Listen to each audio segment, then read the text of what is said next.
ಸಖತ್ ಖಾರ, ಬಣ್ಣ ಮತ್ತು ರುಚಿ ಆಚಿ ಚಿಲ್ಲಿ ಪೌಡರ್. ಸನ್ಮಾನ್ಯ ಅಧ್ಯಕ್ಷರೇ,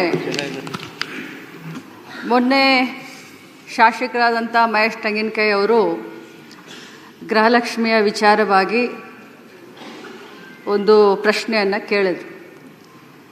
ನಾನು ಮೊನ್ನೆ ಕೂಡ ಸದನಕ್ಕೆ ಹೇಳಿದ್ದೇನೆ, ಇವತ್ತು ಕೂಡ ಅದನ್ನೇ ಹೇಳಲಿಕ್ಕೆ ಬಯಸ್ತೇನೆ. ಈ ಗೃಹಲಕ್ಷ್ಮಿ ಯೋಜನೆ ಕರ್ನಾಟಕ ರಾಜ್ಯದ 1,26,00,000 ಕುಟುಂಬದ ಯಜಮಾನಿಯರಿಗೆ ಪ್ರತಿ ತಿಂಗಳು 2,000 ರೂಪಾಯಿ DBT ಮುಖಾಂತರ, ನಾನು ಒತ್ತಿ ಹೇಳಲಿಕ್ಕೆ ಬಯಸ್ತೇನೆ, DBT ಮುಖಾಂತರ ಯಾವುದೇ ಮಧ್ಯವರ್ತಿಗಳ ಹಾವಳಿ ಇಲ್ಲದೆ ಡೈರೆಕ್ಟಾಗಿ ಅವರ ಬ್ಯಾಂಕ್ ಅಕೌಂಟ್ಗೆ ಹೋಗುವಂಥ ಒಂದು ಅತ್ಯುನ್ನತ ಒಂದು ಯೋಜನೆ.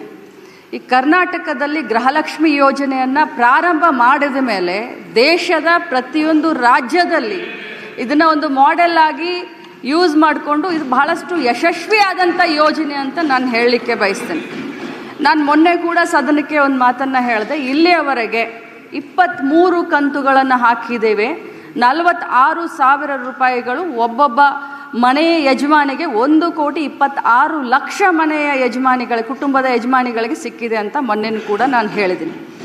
ಈ ಹೇಳುವಂಥ ಸಂದರ್ಭದಲ್ಲಿ ಪದೇ ಅವರು ಹೇಳ್ತಾ ಇದ್ರು, ನನಗೆ ಫೆಬ್ರವರಿ ಮತ್ತು ಮಾರ್ಚ್ ಇದು ಬಂದಿಲ್ಲ ಅಂತ ಹೇಳ್ತಾ ಇದ್ರು ಸದಸ್ಯರು. ನಾನು ಹೇಳಿದೆ ಆಗಸ್ಟ್ವರೆಗೂ ಕ್ಲಿಯರ್ ಮಾಡಿದ್ದೀನಿ ಅಂತ ನಾನು ಹೇಳಿದೆ. ಮಾನ್ಯ ವಿರೋಧ ಪಕ್ಷದ ನಾಯಕರು ಕೂಡ ಹೇಳಲಿಕ್ಕೆ ಬಯಸ್ತೀನಿ, ತಾವು ಭಾಳಷ್ಟು ಅನುಭವಿಸ್ತಿದ್ದೀರಿ ಸರ್.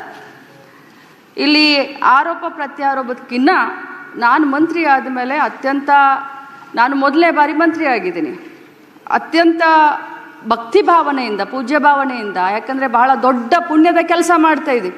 ಗೃಹಲಕ್ಷ್ಮಿ ಯೋಜನೆ ಮನೆಯಲ್ಲಿ ಯಾರು ನಮಗೆ ಗೃಹಲಕ್ಷ್ಮಿ ಅಂದ್ರೋ ಇಲ್ಲೋ ಗೊತ್ತಿಲ್ಲ, ಕರ್ನಾಟಕದ ಕಾಂಗ್ರೆಸ್ ಪಕ್ಷದ ಸರ್ಕಾರ ಮಹಿಳೆಯರಿಗೆ ಗೃಹಲಕ್ಷ್ಮಿಯನ್ನು ಕೊಡುವ ಯೋಜನೆ ಮುಖಾಂತರ ಅವ್ರಿಗೆ ಗೃಹಲಕ್ಷ್ಮಿ ಅಂತ ಅನ್ತಾ ಇದೆ.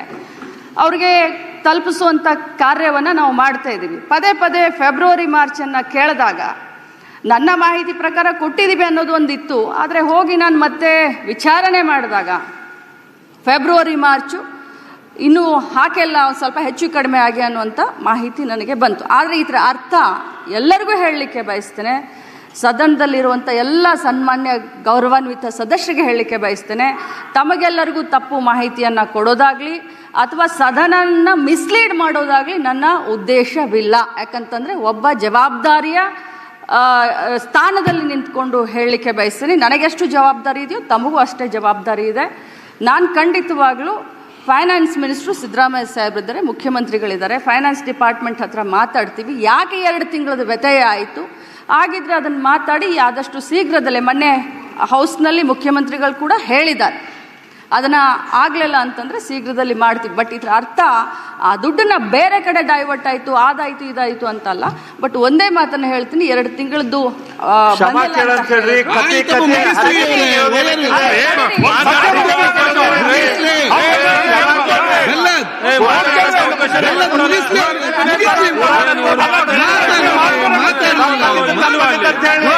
ವಿರೋಧ ಮಾಡಿದವ್ರು ನೀವು.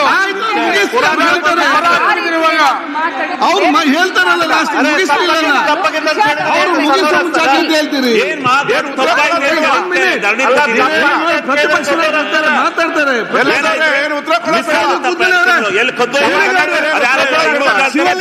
ಕೂತ್ಕೊಳ್ಳೊಮ್ಮೆ, ಶಿವಲಿಂಗ ಅವ್ರು ಕೂತ್ಕೊಳ್ಳಿ. ಆಯ್ತು, ಅವ್ರ ತಪ್ಪ, ನೀವ್ಯಾಕೆ ತಪ್ಪು ಮಾಡ್ತೀರಿ? ಆಯ್ತು, ಒಮ್ಮೆ ಕೂತ್ಕೊಳ್ಳಿ. ಈಗ ಆಯ್ತು, ಕೂತ್ಕೊಳ್ಳಿ. ಶಿವಲಿಂಗ ಅವ್ರೆ ಕೂಡ್ರಿ ನೀವು ಜರ.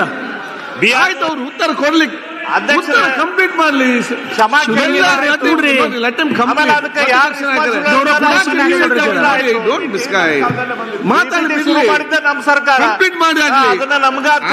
ನೋಡಿ, ಅವರು ಬಂದು ಉತ್ತರ ಕೊಡ್ತಾ ಇದ್ದಾರೆ, ಉತ್ತರ ಕರೆಕ್ಟ್ ಕೇಳಿ.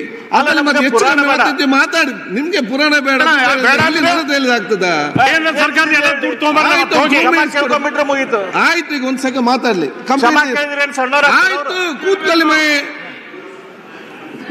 Sir, I have completed this one. ನಾನು ಇಂಟೆನ್ಷನಲಿ ನಮಗೆ ಈ ಒಂದು ಸದನವನ್ನು ಮಿಸ್ಲೀಡ್ ಮಾಡುವಂಥ ಇಂಟೆನ್ಷನ್ ಇರಲಿಲ್ಲ.